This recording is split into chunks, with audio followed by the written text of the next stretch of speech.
정부가 내년 경제 성장률을 올해 2.5%보다 크게 낮은 1.6%로 제시했습니다. 글로벌 경기 침체와 반도체 업황 부진으로 내년 수출은 4.5% 줄어 3년 만에 감소할 것으로 내다봤습니다.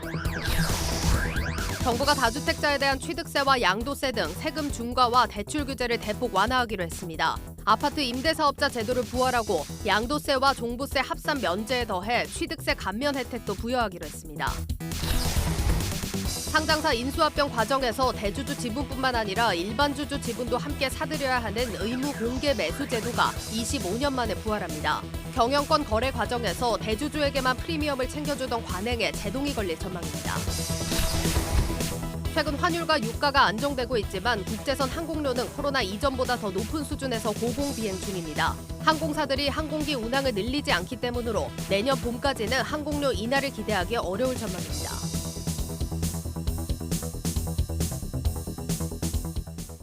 여러분 안녕하십니까? 대한민국 대표 경제 뉴스 플러스 시작합니다. 배성재 기자와 증시 상황부터 진단합니다. 배 기자. 네, 양대 지수 모두 이렇다 할 모멘텀이 없는 상황 속에서 등락을 반복하다가 보합권에서 마무리했습니다. 네. 코스피 지수는 외국인과 개인의 매도 속에 5거래일 연속으로 하락을 했습니다. 경기 침체 우려 속에서 이 투자자들이 떠나는 모습이 오늘 관측되기도 했는데 오늘 거래 대금이 4조 9천억 원이었습니다. 그런데 이게 어떤 숫자냐면 코로나19 팬데믹 직전인 2020년 1월 2일 이후에 가장 낮은 수준입니다. 거래 자체가 별로 일어나지 않았다라고 할 수 있겠습니다. 그렇군요. 어제 오늘 사이에 보니까 일본의 이 금융 완화 축소 정책에 대해서는 단기적인 충격에 그칠 것이다 이런 시각들이 많았는데 실제 그래서 오늘 우리 주가도 뭐 큰 변화는 없었던 것 같습니다. 네. 그런데 대신 오늘 달러 대비 원화 환율이 어제에 이어서 또 하락을 했던데 앞으로 더 내릴 수도 있다고요? 맞습니다. 일본은행도 이제 끝내 중앙은행들의 어떤 이 기준금리 긴축 행렬에 동참을 하면서 엔화 강세 그리고 달러 약세가 당분간 지속할 거라는 분석이 나옵니다. 자연히 원화 가치도 올라가면서 원달러 환율이 내려갈 거라는 관측이 나오고 있습니다. 하이투자증권은 일본은행의 정책 전환이 좀 예상보다 빨랐다라고 분석을 하면서 그렇기 때문에 그 충격이 더 컸다라고 분석을 하고 있습니다. 네. 그래서 엔화 강세가 원화 가치에도 영향을 주면서 원달러 환율이 예상보다 빠르게 내려갈 거다 이런 관측을 내놓고 있습니다. 따라서 당분간 원달러 환율이 1,200원대 지금 내려와 있는 1,200원대에서 계속해서 유지를 할 것이다 이런 관측을 내놓고 있습니다. 네, 이 환율 1,200원대면은 여전히 예년에 비해서는 상당히 높은 수준에 머물러 있는 거긴 합니다만 네. 환율이 하락을 한다. 이 얘기가 이 외국인들 투심에는 굉장히 좋지 않은 징후라고요. 맞습니다. 그러니까 한국거래소에 따르면 외국인 투자자들이 유가증권 시장에서 이번 달에만 지금 1조 원을 넘게 팔고 있습니다. 경기 침체 불안감이 계속되면서 투자 심리가 크게 위축했고 또 여기에 환율 하락까지 말씀하신 대로 지금 겹치면서 외국인 투자자 입장에서는 어떤 환차익도 기대를 할 수가 없는 상황이 벌어지고 있는 겁니다. 예. 일종의 좀 국내 증시에 대한 좀 우려가 커진다고 볼 수 있는 대목이라고 할 수 있겠습니다. 네, 한미 금리 역전폭이 지금 역대급으로 벌어져 있는 상황이기 때문에 우려를 더 키우는 것 같습니다. 네. 우리 환율에 영향을 줄 만한 문제 또 있죠. 바로 이 무역 적자 문제입니다. 적자 폭이 전달하고 거의 비슷하게 계속 이어지는 것 같던데요. 네, 맞습니다. 관세청 발표에 따르면 이달 들어서 이제 이달 20일까지 우리나라의 무역 수지 적자가 64억 달러를 현재 지금 기록하고 있습니다. 9개월 연속 적자 행진입니다. 이번 달에 남은 영업일이 지금 7영업일인데 뭐 특별한 이벤트가 발생하지 않는다면 12월 무역 수지 적자도 뭐 사실상 확정됐다고 볼 수가 있는 상황입니다. 우리나라 무역 수지가 지금 올해 누적으로 489억 달러입니다. 그런데 종전 최대치가 1996년에 기록한 206억 달러입니다. 이미 두 배를 훨씬 넘네요. 그렇습니다. 이미 2배가 넘는 숫자를 기록하고 있다고 할 수 있겠습니다. 네, 수출보다 수입이 지금 더 많다 이런 얘기 아닙니까? 그렇습니다. 수출은 지금 석 달째 계속 감소를 하고 있는데 특히 반도체 수출 감소 굉장히 좀 두드러지고 있죠. 네, 우리나라가 올해 무역 수지가 좀 적자기는 하지만 뭐 월별로 봤을 때는 일본을 넘어서기도 했었고요. 위상을 상당히 높여오고 있었습니다. 그리고 네. 자동차 같은 경우엔 승용차가 전년 대비 40%가 넘게 수출을 이번 12월 달에 하면서 이 무역 수지 적자폭을 좀 줄이는 모습도 보여왔거든요. 그런데 이런 상황에서 이제 주력 수출품이라고 할 수 있는 반도체가 지금 수출 부진하다는 것은 정말 뼈아픈 지점이라고 할 수 있습니다. 이달 20일까지 반도체 수출은요, 1년 전보다 25%가량이 줄었고 이게 지금 8월부터 계속해서 감소 역성장을 보이고 있는데 그 폭도 지금 점점 늘어나는 것을 보실 수가 있습니다. 그러니까 반도체 업황이 지금 하강 국면으로 접어든 게 숫자로 드러나고 있다고 할 수 있겠고 만일에 말씀드렸다시피 승용차마저 좋지 않았다면 무역 수지 적자가 더 늘어났을 수도 있는 상황입니다. 그렇군요. 승용차는 40%나 넘게 증가를 했어요. 어떤 요인입니까? 뭐 북미 시장에서의 수출이 굉장히 좋았다고 할 수 있겠고 또 뭐 전기차나 아니면 새로운 뭐 자동차 품종들이 굉장히 인기를 끌었다라고 분석을 해볼 수 있겠습니다. 그렇군요. 메모리 업황을 우리가 미리 가늠해 볼 수 있는 이 마이크론 테크놀로지 실적 발표가 내일 아침입니다만 사실은 이미 이 수출 데이터만 보면은 삼성전자, SK하이닉스 업황 지금 어떤 상태인지 충분히 알 수 있을 것 같습니다. 오늘 주가가 좀 어떻게 나왔습니까? 네, 오늘 두 회사 주가가 소폭 하락하면서 마감을 했습니다. 이 두 회사의 4분기 실적에 대한 어떤 전망이 점점 나빠지고 있는 게 현실입니다. 일부 예. 증권사는 삼성전자의 반도체 사업 4분기 영업이익이 6조 원대까지 떨어질 수 있다 이렇게 내다보고 있습니다. 기존의 증권사들이 컨센서스를 내는 이 공통적으로 했을 때 평균을 낸 게 한 8조 원 수준이었는데 1조 원 이상을 덜 벌 것이라고 예측을 한 겁니다. 메모리가 주력인 SK하이닉스 경우에는 영업 적자가 지금 예상되고 있는 상황입니다. 여기에 이제 앞서서 언급한 대로 원달러 환율이 계속해서 떨어지고 있는 것도 주가에 악영향을 미칠 것으로 보입니다.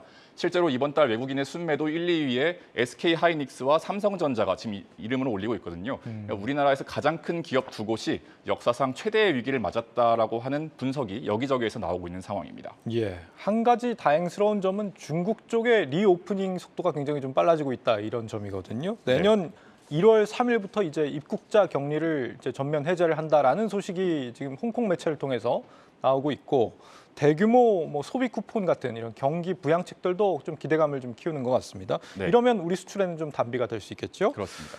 내일은 무슨 일정이 있을까요?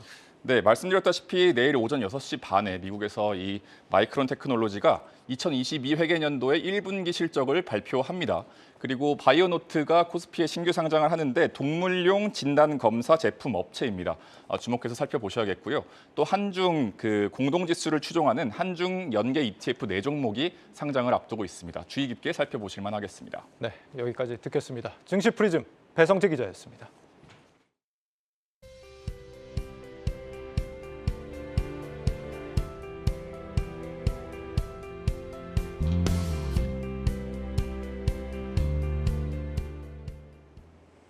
네, 간밤 뉴욕 증시는 다행히 강보합권에 마감을 했습니다. 오늘 단연 가장 큰 이슈, 일본은행의 통화정책 변화 조치였는데 이번 조치가 글로벌 증시에 미칠 영향, 월가 전문가들 의견 종합해 보겠습니다. 오민지 기자 나와 있습니다. 오 기자, 일단 일본은행이 완화 정책을 축소하는 쪽으로 좀 결정을 내렸죠. 네, 일본은행이 통화정책의 변화를 주면서 미국 증시도 여파를 받아서 하락 출발했습니다. 하지만 5거래일 연속 하락하면서 반발 매수세가 유입됐고요. 강보합권에 마감했습니다. 정확하게 말하자면 아시는 것처럼 이 일본은행이 장기금리의 변동폭을 인상하는 결정을 내렸죠. 네. 단기금리는 시장의 예상대로 마이너스 0.1%로 동결했지만요. 이 10년물의 국채금리를 0%로 유도하되 변동폭을 확대한 거죠. 작년 3월에 장기금리 변동폭을 플러스 마이너스 0.2%에서 플러스 마이너스 0.25%로 넓혔고요. 그 뒤 1년 9개월 만에 다시 그 폭을 플러스 마이너스 0.50%로 올렸습니다. 지금까지 일본 장기금리가 변동폭의 상한선인 0.25%에 근접해 있어서요. 이번 조치 이후에는 또 역시나 상한폭인 0.5%에 근접해 있을 것으로 보고 있습니다. 이 사실상 금리 인상에 해당한다고 일본 현지 언론들도 보고 있는 상황이죠. 네, 그러니까 지금까지 일본 금리가 굉장히 오랫동안 낮았기 때문에 이번 조치가 시장에 어떤 영향을 미칠지가 굉장히 중요하겠습니다. 사실 지금까지 저금리였기 때문에 이 금리 차를 이용한 투자자들도 굉장히 많지 않았습니까? 네, N 캐리 트레이드라고 하는 그런 방식이죠. 이 캐리 트레이드라는 것이 저금리 통화를 빌려서 이 고금리 국가의 자산에 투자하는 것을 말하는데요. 네. 따라서 통화 간의 가치 차이가 클수록 캐리 트레이드의 매력도가 높아지는 겁니다. 일본은행이 긴축으로 방향성을 바꾸게 되면 일본 연기금 등 이 투자 큰손들이 이 엔캐리 트레이드를 끝내게 되는 계기가 될 수 있습니다. 엔화를 빌려서 투자했던 해외 자산들을 매각하고 본국으로 회귀하게 되면 엔화 가치는 더 강화할 수 있겠죠. 일본 주식 분석을 전문으로 하는 이 아시메트릭 어드바이저는요, 일본 은행이 장기 금리 변동폭을 확대하면서 일본 투자자들의 자금이 본국으로 송환하는 것을 본격화하게 될 것이다 이렇게 말했습니다. 네. 그래서 글로벌 금융시장에서도 막대한 파장이 있겠다 이렇게 내다보고 있습니다. 그럼 이 머니 무브 어느 정도 규모로 좀 예상이 될까요? 네, 블룸버그 통신에서 집계를 한 수준이 있었습니다. 블룸버그 통신에 따르면 일본 투자자들의 해외 주식 또 채권에 투자하고 있는 규모가 무려 3조 달러. 우리 돈으로 바꿔봤을 때 약 3,870조 원이나 됐다고 엄청나네요. 합니다. 그중에서도 절반가량이 미국 시장에 집중돼 있는데요. 보시면 미국의 GDP랑 비교를 해봤을 때도 미국 GDP의 7.3%나 해당하는 규모입니다. 이 밖에도 네덜란드 주식과 채권에 투자한 규모가 네덜란드 GDP의 9.5%에 달하기도 네. 하고요. 또 호주와 프랑스, 영국, 또 벨기에, 캐나다 등도 상당한 수준으로 자금이 들어가 있습니다. 만약에 이 자금들이 일본 본국으로 회귀하기 시작한다면 글로벌 시장 타격 불가피하겠죠.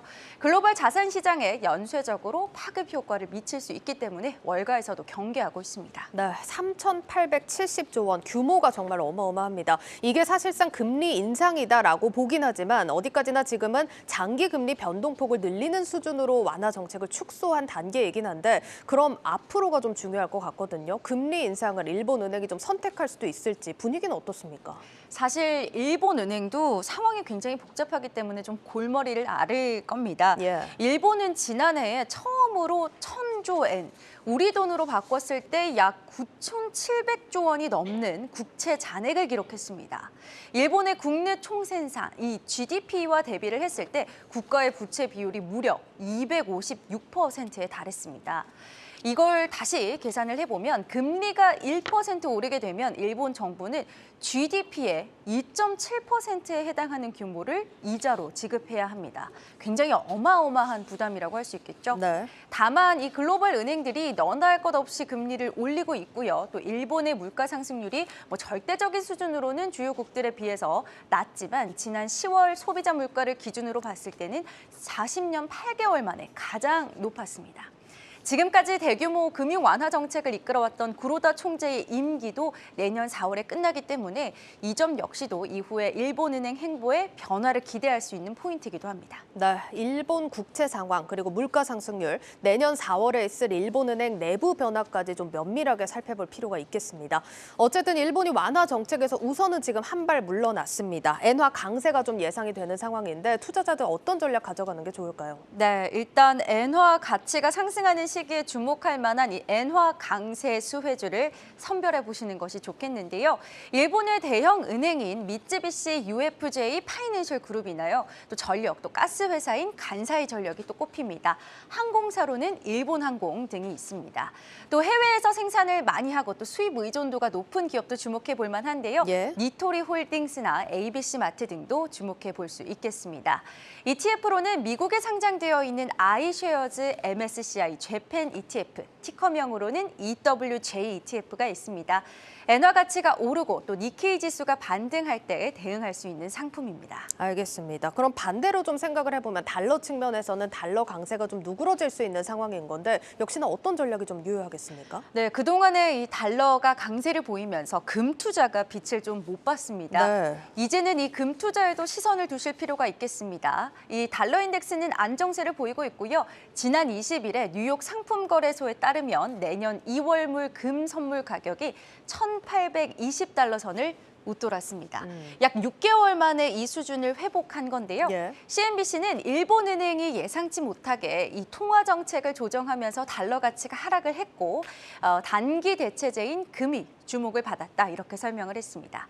세계금위원회에 따르면 지난 3분기 동안 전 세계 주요 은행들도 금을 지난해 동기보다 4배나 많은 400톤을 사들였다고 합니다.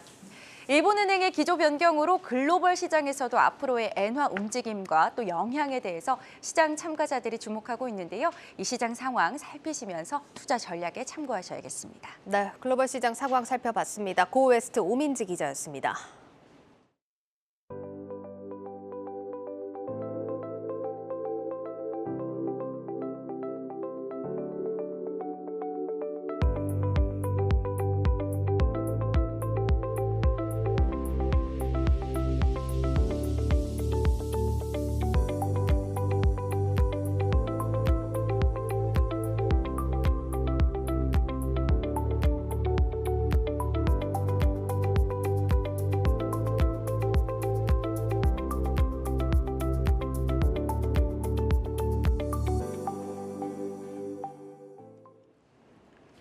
정부가 내년도 경제정책 방향을 발표했습니다. 다주택자 규제 완화 그리고 신성장 동력 지원이 골자입니다. 그에 앞서 신년 업무 보고를 진행한 윤석열 대통령은 노동 개혁을 최우선 과제로 꼽았습니다. 먼저 문성필 기자입니다. 가장 우선적으로 해야 될 것이 노동 개혁이라고 생각합니다. 윤석열 대통령은 노동, 교육, 연금 3대 개혁 가운데 최우선 과제로 노동 개혁을 꼽았습니다. 고임금 정규직 중심의 이중구조화된 노동시장의 문제 해결이 시급하다는 판단으로 풀이됩니다. 특히 노조 부패를 공직, 기업 부패와 함께 이른바 사회 3대 부패로 규정했습니다. 그동안 강조해온 노사 법치주의를 다시 한번 언급하며 엄격한 법 집행을 예고했습니다. 이를 위해 가장 먼저 거대 노조의 회계 투명성 확보에 속력을 낼 것으로 보입니다. 우리의 그 노동운동, 우리의 노조 활동도 투명한 그 회계 위에서만 더욱 건강하게 발전할 수 있다고 생각합니다. 정부와 여당도 발빠르게 움직이고 있습니다. 국민의힘은 노조장부를 들여다볼 수 있는 노동조합법 개정안을 발의했고 고용노동부는 노조 재정 투명성 확보를 위해 해외 사례 검토 등의 논의를 진행할 계획입니다. 한국경제TV 문성필입니다. 정부의 내년도 경제정책 방향 이민재 기자와 심층 분석합니다. 이 기자, 지금 민생 현안들이 상당히 많은데 윤 대통령이 유난히 노동 개혁에 좀 방점을 두는 것 같아요. 맞습니다. 이 윤 대통령 국정 수행에 대한 어떤 평가가 최근에 나왔는데 2주 전과 비교해서 5%포인트 정도 상승해서 한 45% 정도에 육박하고 있습니다. 네. 이 상승 이후로 결단과 추진력이 꼽히는데요. 그렇다 보니까 이 최근에 화물연대 총파업 등을 계기로 이 노동개혁과 법치주의의 필요성이 제기가 됐습니다. 이와 관련해서 정부가 엄정 대응을 하면서 사태가 진정이 된 바가 있는데요. 이때 이런 결단과 추진력이 좀 부각이 됐다라는 분석이 나옵니다. 이 윤 대통령이 노조 회계 투명성 제고를 당부하고 또 노조 부패 척결을 강조한 것을 볼 때 이런 행보의 속도가 더 붙을 것으로 보입니다. 예. 그리고 뭐 연금 개혁 같은 경우는 국민연금 수령 연령대를 늦춘다든지 보험료를 올리는 방안 같은 게 거론되는 상황으로 보입니다. 이 기자, 그리고 오늘 정부가 내년 경제 성장률 전망치도 발표를 했는데 앞서서 한국은행이 제시했던 것보다도 더 낮다고요? 맞습니다. 일단 내년에 정부가 예상한 한국 경제 성장률은 1.6%입니다. 예. 이 올해 한 2.5%와 비교하면 크게 떨어졌는데요. 이 국내 기관들이 앞다퉈서 이 전망치를 2% 아래로 낮춘 것을 볼 때 예상했던 수치지만 그보다도 더 낮기는 합니다. 이 수출과 투자에서는 세계 경제 반도체 업황 부진이, 또 내수에서는 가계 원리금 상환, 이 고금리 때문이긴 한데 이 자산 가격 하락이 발목을 잡을 것으로 보입니다. 내년 하반기에 회복이 좀 가능성이 점쳐지긴 한데 이 중국 부동산 경기, 또 우크라이나, 러시아 전쟁 등 변수가 많기 때문에 아직까지는 좀 확신하기가 어렵습니다. 네, 보통 이 정부 기관들 전망은 의혹치가 많이 반영이 되기 때문에 이것보다 더 낮아질 가능성 배제할 수가 없겠습니다. 이렇게 어려운 내년을 보내기 위해서 지금 정부가 내건 핵심 정책 방향 뭡니까? 일단 오늘 발표가 있었는데요. 네. 이 위기 극복과 또 경제 제도약이 핵심입니다. 예, 여기서 이제 이 목표를 위해서 정책 방향을 크게 네 줄기로 잡아봤는데요. 이 거시경제 안정관리, 또 민생경제 회복을 지원으로 해서 위기 극복을, 또 민간 중심 활력 제고와 미래 대비 체질 개선으로 경제 제도약을 이루겠다는 계획입니다. 예, 그중에서도 가장 오늘 화제가 된 게 부동산 정책입니다. 사실상 문재인 정부 부동산 규제 이전 수준으로 되돌아가는 굉장히 파격적인 정책 아닙니까? 맞습니다. 일단 심각하다. 이게 결국에 그 부동산 가격 하락 속도를 바라보는 정부의 입장인데요. 예. 그러다 보니까 말씀하신 대로 되돌림이 상당히 많이 이번에 나왔습니다. 수년간 폭등했던 주택 가격이 꺾여서 이 매매 가격보다 이 전세 가격이 떨어지는 이른바 깡통 전세가 늘고 있는 게 대표적인 원인 중에 꼽히는데요. 예. 이렇다 보니까 정부는 규제 완화를 통해서 좀 충격을 줄이겠다라는 계획을 내놨습니다. 먼저 이 다주택자 규제 대목부터 손질하기로 했는데요. 이 취득세 중과 제도를 현재 3주택자는 8%, 또 4주택자는 12%를 각각 4에서 6으로 이 절반 수준으로 낮출 예정입니다. 이 양도세에 대해서는 중과 배제를 내후년에 5월로 연장을 하고 또 내년 세제 개편 시기에 이를 포함한 개선안을 내놓기로 했습니다.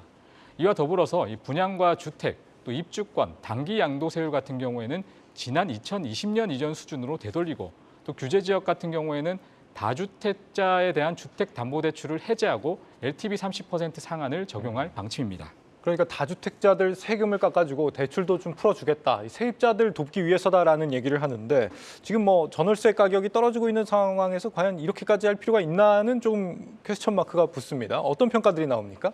맞습니다. 이 다주택자 규제를 완화하는 게 세입자 부담을 좀 줄여주는 거에 대해서는 긍정적이다라는 평가가 나옵니다. 하지만 이 규제 강화 시기에 이 세금이 세입자에게 어떤 비용이 전가되는 것과 비교하면 속도가 굉장히 늦을 수밖에 없다라는 얘기가 나오는데요. 네. 게다가 내년 같은 경우에는 금리 상승기고 또 고금리 기조가 유지된다는 점에서 어떤 부동산 대책도 좀 효과가 크지 않을 것이다라는 전망이 나옵니다. 최대한 경착륙을 막는 것에 좀 만족을 해야 할 것으로 보이는데요. 지난 10월 말 기준으로 많이도 언급이 됐던 4만 7천여 가구의 미분양 등 이런 급환부를 끄는데 좀 긍정적이다, 그런 수준이다 이런 평가가 나옵니다. 그러니까요. 실상은 아무래도 좀 다주택자들 주택 매수를 쉽게 만들어서 집값을 좀 부양하려는 그런 효과가 좀 크지 않을까 싶기도 한데 말이죠. 네, 맞습니다. 다주택자가 아닌 일반 실수요자들에 대한 정책도 나왔다고요? 맞습니다. 실수요자에 대해서는 좀 합리성을 내세웠는데요. 보면 실거주와 전매 제한 규제를 지역별로 좀 차이를 두고 5년 이전 수준으로 되돌리기로 했습니다. 이 규제 지역 같은 경우에는 내년 초에 추가로 좀 해제를 하고 임차 보증금 반환 등이 목적인 주담대 규제는 완화할 예정입니다. 이 무주택자 같은 경우에는 규제 지역 LTV를 상향하고 또 1년간 안심 전환 대출 등을 포함한 특례 보금자리론을 시행하기로 했습니다. 논란이 많았던 공시 가격도 손보기로 했는데요. 1주택자의 재산세 공정시장 가액 비율을 현재 45%에서 낮추고 또 공시가 현실 계획을 내년 하반기에 발표하기로 했습니다. 또 정부 같은 경우에는 세제, 대출 규제 완화와 함께 270만 호 공급 계획도 사실상 좀 속도를 늦추기로 했는데요. 민간 등록 임대를 부활시키고 규제 지역도 추가 해제를 통해서 어떤 연착륙을 유도한다는 계획입니다. 자세한 내용은 산업부 정원우 기자 리포트 통해서 알아보겠습니다. 지난 10월 말 전국의 미분양 주택은 4만 7천여 가구로 한 달 새 또 5,600여 가구가 쌓였습니다. 17,000가구였던 지난해 말과 비교해보면 1년도 되지 않아 3배 가까이 빈집이 늘었습니다. 거래 절벽에다 분양시장 위축으로 경착륙 우려가 커지자 270만 호 주택 공급 발표 넉 달 만에 정부는 결국 속도 조절을 꺼내들었습니다. 공급 물량 조절과 함께 지난 2020년 7월 사실상 폐지됐던 민간 등록 임대도 부활합니다. 민간 등록 임대를 복원하고 세제 인센티브를 강화하여 민간, 공공간 조화로운 역할 분담을 통해 임대차 시장 안정을 도모해 나가겠습니다. 10년 장기 임대의 경우 전용 85제곱미터 아파트 등록이 허용되고 신규 아파트 매입 시 취득세를 감면해주는 등 세제 인센티브도 복원하기로 했습니다. 얼어붙은 거래에 숨통을 틔우고 집값 하락 속도를 줄여보겠다는 겁니다. 올해 들어 세 차례에 걸쳐 해제한 규제 지역 역시 내년 초 추가로 풀기로 했습니다. 최근 집값 하락폭이 큰 서울 노원, 도봉, 강북구 등 일부 지역과 경기도 남은 지역들이 규제 지역에서 풀릴 가능성이 나옵니다. 한국경제TV 정원우입니다. 네, 공급을 줄여서 집값을 부양하겠다. 지금 등록임대 제도가 복원된 부분이 생각보다 파장이 좀 클 걸로 보입니다. 이 다주택자가 주택을 여러 채 가져도 등록만 하면 종부세, 양도세 중과 안 받을 수 있기 때문에 역시나 이제 다주택자들을 통해서 집값을 좀 부양하는 효과가 예상이 되는 제도들입니다. 예, 전반적으로 이번 정책들이 주택 가격 하락을 막으려는데 방점이 찍혀 있다는 걸 좀 알 수 있는 부분이었습니다. 네. 자, 다음으로는 레고랜드 또 흥국생명 사태로 공포감을 줬던 채권 시장 시장 경색 문제, 이 부분도 이번 정책 방향에 포함이 됐죠. 맞습니다. 선제적으로 행동하겠다는 계획을 내놨는데요. 예. 채권시장 안정펀드 같은 경우에는 이미 시장 안정 조치로 나온 바가 있습니다. 이후에서 계속 이제 유동성 지원을 위해서 은행이라든지 증권, 보험업계의 어떤 규제 같은 것을 추가로 풀기로 했는데요. 대표적으로 한국은행이나 산업은행 같은 경우에도 지원 여력을 위해서 계속해서 이를 챙기기로 했습니다. 여기서 또 회사채에 대한 개인 세제 지원과 더불어서 이 국고채 같은 경우에는 1분기에 순발행 물량을 올해 절반 수준으로 감축하는 등 이 국공채 발행량을 확 줄이기로 했습니다. 또 역시나 좀 우려가 많았고 논란이 됐었던 한전채 발행 같은 경우에는 정기요금을 인상을 해서 이 재정을 건전화하는 것으로 좀 줄이는 방향으로 대안을 제시를 했습니다. 또 채권 시장의 불확실성을 많이 키웠던 이 부동산 PF 같은 경우에는 5조 원 규모로 부동산 PF 보증을 확대하는 것 등을 통해서 달래기에 나설 방침입니다. 네. 이런 대책들에 대한 평가는 좀 어떻습니까? 실효성들이 있다고 보나요? 일단 근본적인 대책은 좀 아니라는 평가가 나오는데요. 일단 결국은 고금리나 인플레이션, 경기 침체 이런 것들이 결국은 어떻게 될지 모르는 상황이기 때문에 이것이 챙겨지지 않으면 완벽한 대책은 좀 아니라는 평가입니다. 네. 금리 같은 경우에는 내년 말까지 고금리 기조가 좀 이어지는 상황이고 이 전망이 지배적이라서 그때까지는 채권 시장 상황이 좀 살얼음 판을 걸을 수밖에 없다는 진단이 나옵니다. 네, 이렇게 경제 위기를 극복하는 것과 더불어서 정부가 산업 성장을 촉진하는 정책도 이번에 내놨습니다. 신성장 4.0 전략, 이거 어떤 내용입니까? 일단 주요 산업의 어떤 초격차를 좀 확대하겠다라는 게 중점인데 미국의 어떤 반도체라든지 전기차, 배터리 이런 것들을 좀 첨단 산업을 육성하기 위해서 반도체와 과학법 또 IRA 같은 것을 만든 것을 주목을 하고 있습니다. 특히 이제 반도체 산업단지를 추가로 만들고 국가 전략 기술에 반도체를 포함해서 디스플레이를 추가하는 것으로 성장 지원에 나서기로 했는데요. 자세한 내용은 경제부 전민정 기자 리포트 통해서 알아보겠습니다. 정부가 눈앞에 닥친 경제 위기의 파고를 넘기 위해 내놓은 또 다른 처방전은 신성장 4.0 전략입니다.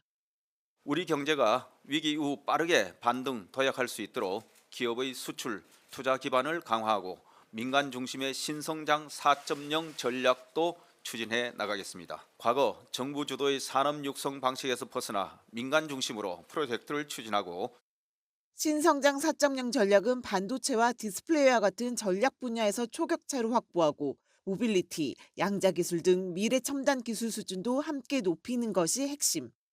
구체적으로 신기술, 신일상, 신시장 3대 분야에서 15대 프로젝트를 추진해 국민소득 5만 달러의 초일류 국가로 도약하겠다는 목표입니다. 먼저 반도체 기술 패권 확보를 위해 용인과 평택에 이은 첨단 반도체 산업단지를 추가로 만듭니다. 당장 정부는 내년부터 신규 입지 확보에 나설 계획인데 다만 후보 지역에 대해선 말을 아꼈습니다. 반도체, 배터리, 백신에 이어 디스플레이도 국가 전략 기술로 지정해 세제 지원에 나섭니다. 여기에 25조 원 규모의 혁신성장 펀드 조성, 첨단 인재 양성을 통해 2030년 자율주행 인프라 완비, 2032년 달 착륙선 발사, 2026년 양자 컴퓨터 개발 등 미래 먹거리도 키웁니다. 기업 투자 촉진을 위한 당근책도 늘렸습니다. 내년 투자 증가분에 한해 세액 공제율을 10%까지 올리고 50조 원 규모로 역대급 설비 투자 자금도 지원합니다. 또 무너진 수출을 되살리기 위해 360조 원의 무역금융을 지원하고 연 500억 달러 상당의 해외 수주도 적극 돕는다는 것이 정부의 구상입니다. 다만 정부가 내놓은 신성장 정책도 부동산 대책과 마찬가지로 입법 과제들이 많아 거대 야당의 합의 없이는 첫 발도 떼지 못하고 추진력을 잃을 수 있다는 지적이 나옵니다. 박근혜 정부의 창조경제, 문재인 정부의 한국판 뉴딜 등 과거 정부들이 추진한 미래산업 전략과 얼마나 차별화를 이룰 수 있을지, 건전재정 기조 속에 막대한 사업 예산 투입이 가능할지도 의문입니다. 법부터 국회에서 통과가 돼야 되죠. 반도체법인가 통과 안 됐잖아요. 대만은 적극적으로 TSMC 육성하려고 하는데 우리도 그 정도 수준으로 해야지 반도체를 따라갈 수 있을 것 같거든요. 그렇게 하지 못하면 정부 대책의 실효성이라는 게 별로 없는 거죠. 산업을 위해서 또 재정을 투입할 수 있을까? 한국경제TV 전민정입니다. 앞서 리포트에서도 언급이 됐지만 실현 가능성이 사실 굉장히 좀 중요할 텐데요. 신성장 4.0 전략, 여기에 대한 평가는 어떻습니까? 사실 그러니까 윤석열 정부가 개혁을 내세운 건 이번이 처음은 아닙니다. 하지만 계속해서 좀 걸림돌이 됐던 게 이 정쟁 때문인데요. 이 경제정책 방향과 신성장 이 전략을 담은 뭐 예산안이라든지 세제 개편이라든지 이런 것이 사실 아직 국회 통과를 못하고 있습니다. 여야 조율에 따라서 뭐 예산안이나 뭐 세제 관련 법안은 물론이고 뭐 세입 세출도 또 달라질 수가 있기 때문에 이 가장 중요한 변수에 대한 불확실성이 좀 크다는 점에서 자칫하면 이번 정책이 좀 이봉책에 그칠 수 있다는 지적도 나옵니다. 특히 이번에 발표한 뭐 임금, 뭐 근로체계 이런 개편 같은 경우에는 노동개혁의 경우도 국회에서 좀 의견이 분분하기 때문에 실효성이 생기기까지는 좀 난항이 예상이 됩니다. 정부는 일단은 65% 수준으로 상반기에 어떤 재정을 조기 집행까지 검토를 하고 있지만 감액 예산안 전망까지 나오는 상황이기 때문에 사실상 좀 말뿐인 정책이 어떤 목표가 되는 것이 아닌지 좀 우려가 제기되고 있습니다. 예산안 같은 경우에는 일단 국회에서 25일 오후 2시에 이 국회 본회의에서 개의를 하고 이 예산안을 추가로 논의하기로 하긴 했지만 그래도 아직 결과는 장담할 수 없기 때문에 향후의 국회 움직임 등을 좀 예의주시해야겠습니다. 예, 잘 들었습니다. 경제부 이민재 기자와 심층 분석했습니다.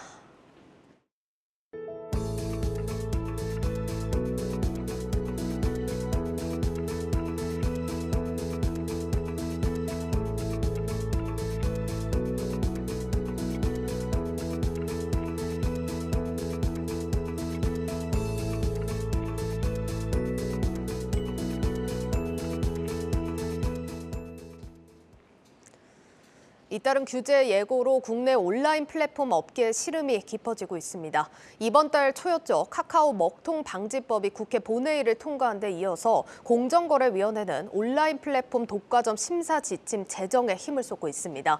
그러니까 온라인 플랫폼 사업자들의 위법성을 심사할 때 적용할 지침을 마련하는 건데 윤석열 정부가 내세웠던 자율 규제 원칙이 무색해진다 이런 평이 나오고 있습니다. 관련 내용은 IT바이어부 임동진 기자와 이야기 나눠보겠습니다.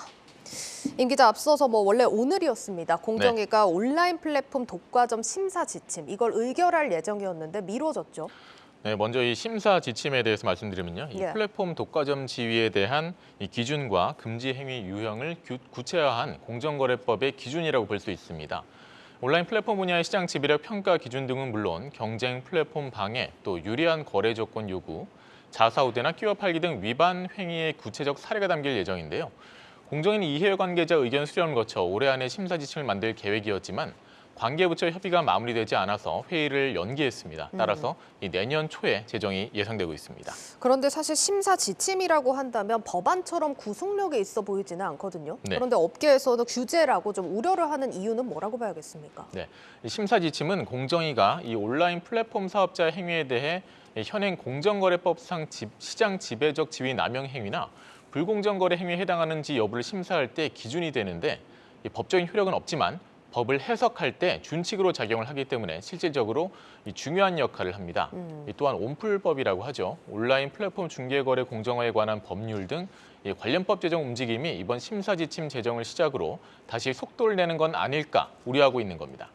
다만 공정위 관계자는 아직 구체적인 내용을 공개할 수는 없지만 가급적 업계 의견을 상당 부분 반영하려고 노력했다고 말했습니다. 예, 여기서 한 가지 좀 들여다볼 부분이 앞서서 공정위가 온라인 플랫폼 정책과를 신설하기도 했습니다. 원래 윤 정부 같은 경우는 플랫폼 독과점과 관련해서는 자율 규제에 맡기겠다 이런 입장 아니었습니까?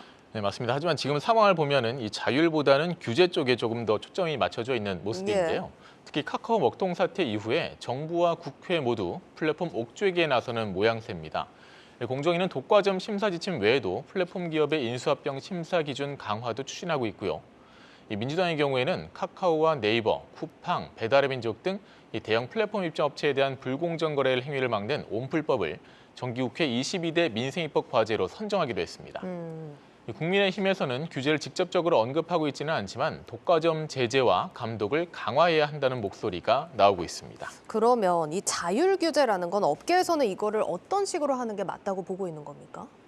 사실 플랫폼이 업계의 영역이 참 다양하지 않습니까? 그래서 무조건적인 자율 규제를 해야 한다 이런 입장은 아니고요. 예를 들면 컨텐츠 같은 경우는 정말 이 자율성이 중요한 분야니까 이 자율 규제를 참 필요하다 이런 입장이면서도 노동 문제나 안전 문제 같은 경우는 어느 정도 국가가 개입하는 것이 당연하다 그럴 수 있다는 입장입니다.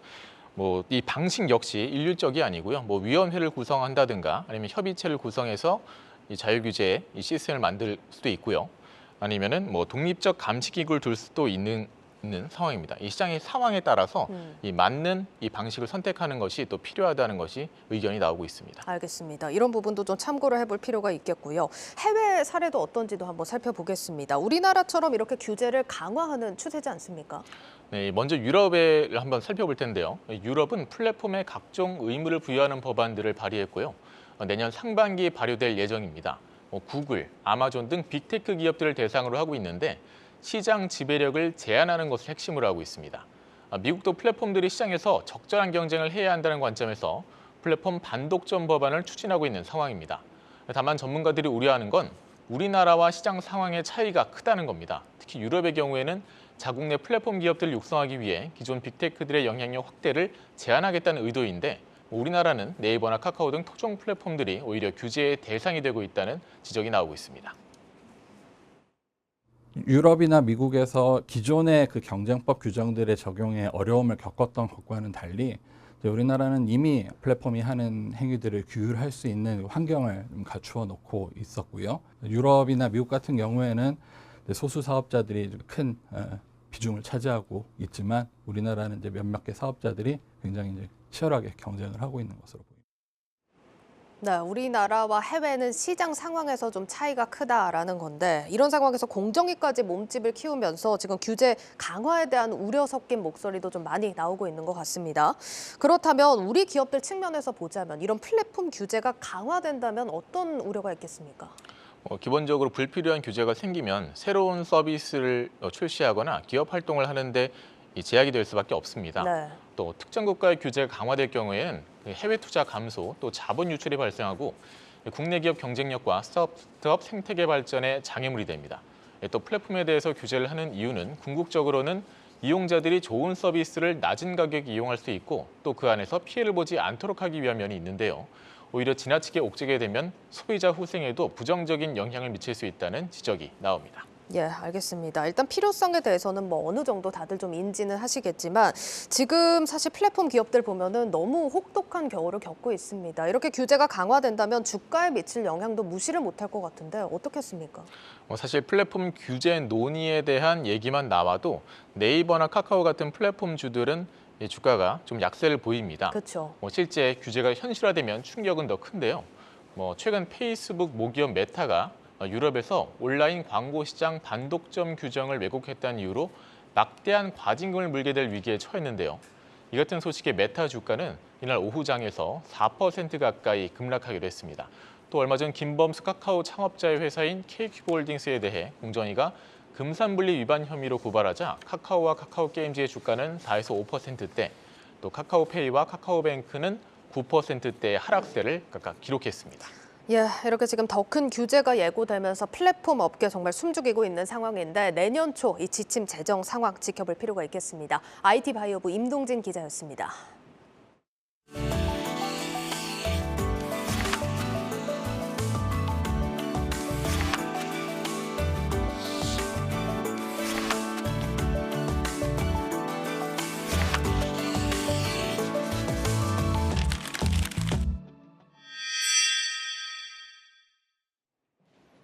네, 앞서 저희 이민재 기자가 대통령 지지율 관련 언급을 했는데 조사 개요를 말씀을 안 드렸습니다. 이번 조사는 뉴시스가 국민리서치그룹과 에이스리서치에 의뢰해 지난 17일에서 19일 전국 만 18세 이상 1,001명을 대상으로 조사한 결과로 이 자세한 내용은 중앙선거 여론조사 심의위원회 홈페이지를 참조하시기 바라겠습니다.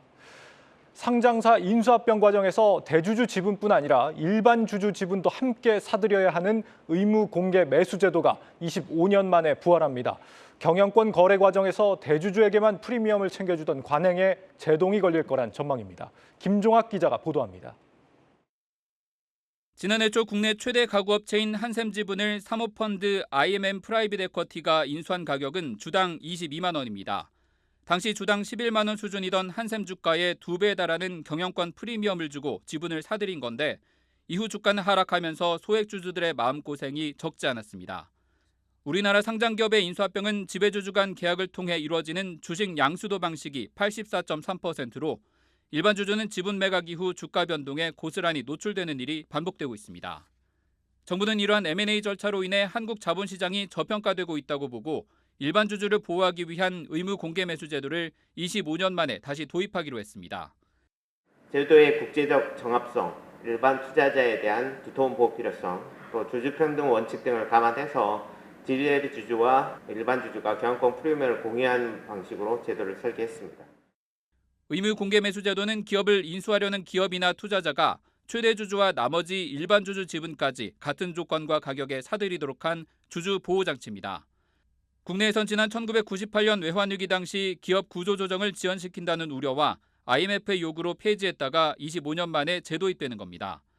이날 금융위가 공개한 방안은 M&A로 상장사 지분 25% 이상을 보유해 경영권을 확보하는 투자자가 전체 지분의 50% 한 주에 해당하는 만큼 주식을 더 사들이도록 했습니다. 이에 대해 사모펀드 업계는 인수합병 과정에서 매수해야 할 주식이 증가하더라도 기업 가치를 훼손할 우려가 적고 세계적 기관 투자자들의 지분 참여를 오히려 늘릴 수 있다고 기대했습니다. 그러나 유럽연합이나 일본과 달리 나머지 지분 약 50%만 사들이도록 해 일부 소액주주 지분만 편법으로 인수하는 등 제도 악용 소지는 개선할 필요가 있는 것으로 제기됐습니다. 정부는 내년 중 자본시장법을 개정하고 1년간 유예기간을 포함해 의무 공개 매수 제도를 재도입할 방침입니다. 한국경제TV 김종학입니다. 증권가가 연말 이 채권 신규 투자 고객을 잡으려는 마케팅과 개편 움직임이 한창입니다. 특히 중소형사들에서는 주가 연계 파생결합사채 고객 유치를 위한 고금리 경쟁이 벌어지고 있는데 자칫 역마진으로 신용 위험을 키울 수 있다는 우려도 나옵니다. 박혜린 기자입니다. 채권 쿠폰 10,000원을 주어라. 10,000원어치를 사면 5,000포인트가 무료. 증권사들이 일명 체린이를 잡기 위해 각종 이벤트를 벌이자 온라인상에선 관련 꿀팁을 공유하는 투자자들의 글이 줄을 잇습니다. 증권사들이 이렇게 채권 고객 몰이에 나선 건 올해 채권 시장에서 개인들이 큰 손으로 떠올랐기 때문입니다. 올해 개인 투자자들의 채권 순매수 규모는 20조 813억 원. 2006년 관련 통계를 모은 후 최대 규모입니다. 증권사들은 내년에도 채권이 인기를 끌 것으로 전망하며 온라인 서비스를 개편하기 위해 분주한 연말을 보내고 있습니다. 올해 채권 매수한 고객들을 좀 데이터 분석을 해보니까 고객의 65%가 채권을 한 번도 안 해보신 신규 고객이더라. 고객 사용 편의성을 좀 더 키우고 MTS 개편 작업을 하고 있고 내년 초에 채권하고 RP 같은 상품 위주로 신규 개편해서 런칭할 계획에 있어요. 한편 채권과 다름없는 주가 연계 파생 결합사채, ELB 시장에선 중소형 증권사들의 고금리 경쟁이 벌어지고 있습니다. 기관을 상대로 기업 어음이나 단기 사채를 통한 조달이 힘겹자 ELB를 통해 리테일 자금을 끌어모으려는 것으로 풀이됩니다. 대형사들은 그렇게 고금리를 ELB 발행 안 하거든요. 그래서 중소형사들은 좀 부동산 PP에 대한 좀 크레딧 이슈가 시장에 많이 얘기가 되잖아요. 그러니까 매일 합약을 한 증권사가 결국은 만약에 사고가 나면 대형사도 수습을 해낼 능력이 될 텐데 중소형사들은 아무래도 거기에 대한 이제 의심들이 좀 있고. 전문가들은 중소형사의 건전성 우려가 불거지는 상황에서 이 같은 고금리 경쟁이 역마진으로 이어지면 신용 위험이 더 커질 수 있다는 우려의 목소리가 나옵니다. 주식 대신 채권을 찾는 개인 투자자들이 급격하게 늘어나면서 새해를 앞둔 증권가는 때 아닌 열기로 달아오르고 있습니다. 한국경제TV 박혜린입니다. 코로나 방역 규제가 점차 해제되고 있지만 국제선 항공권 가격은 좀처럼 떨어지질 않고 있습니다. 수요는 늘어나는데 항공편 공급이 따라주질 못해서입니다. 전효성 기자가 배경을 알아봤습니다. 국제선 항공편을 예약하는 홈페이지입니다. 다음 달 출발하는 일본 왕복 항공권 가격이 40만 원대 중반에서 50만 원대 초반에 형성돼 있습니다. 왕복 티켓 가격이 80만 원 수준이던 지난 10월보다는 낮아졌지만 코로나 이전과 비교하면 2배가량 높은 편입니다. 코로나19로 닫혔던 하늘길이 본격적으로 열린 데다 항공운임에 영향을 미치는 국제 유가와 환율도 하락세로 돌아섰지만 항공운임은 여전히 고공행진하고 있는 겁니다. 연말 연초에 해외여행을 생각하고 있었거든요. 근데 가격이 예전보다 너무 비싸져가지고 이제 저희 집이 애기들도 있는데 선뜻 손댈 수 없는 가격이더라고요. 현재 가장 인기가 많은 노선인 일본행 항공편의 정상화율은 약 65% 수준. 반면 월간 일본 방문객 수는 80만 명으로 이미 코로나 이전 여행 수요를 회복한 상황입니다.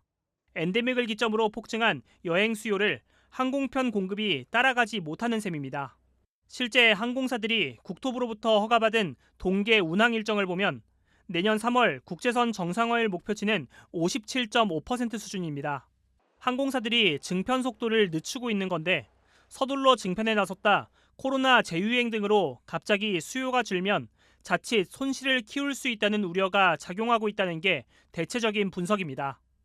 비정기 항공편을 추가하는 방법도 있지만 비싼 항공권에도 수요가 넘치는 만큼 항공사들은 수요 증가 추이를 조금 더 지켜보겠다는 입장입니다. 왜냐하면 항공기가 뜨고 내릴 시간, 슬롯 그리고 항공기가 도착했었을 때 그 항공기를 커버해줄 수 있는 교류를 한다든지 짐을 내린다든지 이런 할 수 있는 조업 인력도 상대국들도 사실 그렇지가 않고 지금 예전처럼 확 늘릴 수가 없는 상황이라고. 당분간 항공사들의 보수적인 증편 전략이 이어질 공산이 커지면서 항공료는 내년 봄까지도 크게 떨어지지는 않을 전망입니다. 한국경제TV 전효성입니다. 삼성전자가 업계 최선단 12나노미터 DDR5 D램을 개발해 AMD와 함께 호환성 검증을 마쳤다고 밝혔습니다.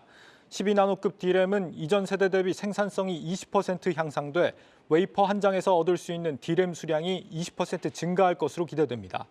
삼성전자는 이번 제품을 내년부터 양산할 계획으로 라인업을 확대해 데이터 센터와 인공지능, 차세대 컴퓨팅 같은 다양한 응용처에 공급할 예정입니다. 보험업계가 적자를 줄이기 위해 내년 실손보험료를 9% 가까이 올립니다. 보험업계에 따르면 2023년도 실손보험의 전체 인상률 평균은 약 8.9%로 산출됐습니다. 이번 인상은 실손보험 적자가 해마다 누적되고 있는 데 따른 조치로 보험 1세대는 6%, 2세대는 9%, 3세대는 14% 정도의 보험료가 인상됩니다. 업계는 또 손해율이 안정적으로 유지되고 있는 자동차 보험에 대해서는 2% 안팎의 보험료를 인하하기로 했습니다. 한국 맥도날드가 장기 통원 치료가 필요한 중증 환자들을 후원하고 기부금 약 5억 2천만 원을 전달했습니다. 한국 맥도날드는 연내 자선바자회 맥해피데이를 열고 임직원 가맹점주 모금과 해피밀 등의 수익 일부를 더해 기부금을 전달했다고 밝혔습니다. 전달된 기부금은 중증 환아 지원시설 로널드 맥도날드 하우스에 거주하는 환아의 주거 편의를 높이고 치료에 집중하는 환경을 만드는 데 사용될 예정입니다. 제너시스 BBQ 그룹이 독립운동가 김상옥 의사 순국 100주년을 기념해 열리는 토크 콘서트를 후원한다고 밝혔습니다. 김상옥 의사는 항일 투쟁을 이끈 독립운동가로 종로경찰서에 폭탄을 투척하고 이후 일본 군경 1000명과 맞서다 34세의 젊은 나이로 순국했습니다. 이번 행사를 주최한 김상욱 의사 기념사업회는 1948년 설립된 대한민국 최초의 독립운동가 기념사업회로 윤홍근 제너시스 BBQ 회장은 제12대 회장을 맡고 있습니다.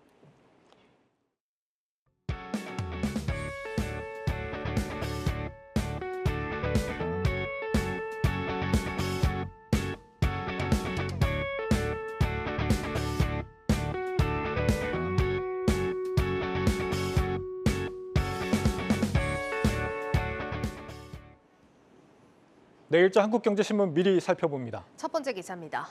국내 가전업계가 전례 없는 위기로 출렁이고 있다는 기사입니다. 연매출 4천억 원대의 국내 한 가전업체는 지난 9월부터 직원들 월급을 주지 못하고 있다고 합니다. 급기야 이 무급휴직까지 권장하고 나섰는데 소비 심리 위축으로 제품이 팔리지 않고 재고가 쌓여 공장 가동도 줄여야 하는 지경이라고 합니다.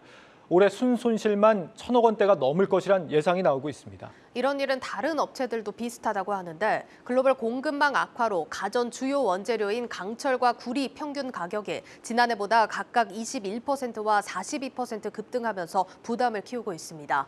심지어 삼성전자의 DX 부문도 비상 경영을 선언했고 LG전자는 가전 공장 평균 가동률을 낮췄다고 합니다. SK매직과 신일전자, 쿠쿠홈시스 같은 소형 가전 업체들도 막대한 재고로 어려움을 겪는 것으로 전해진다는 기사입니다. 다음으로 여야가 법인세 최고 세율을 1%포인트 인하하는 데 잠정 합의했다는 기사입니다.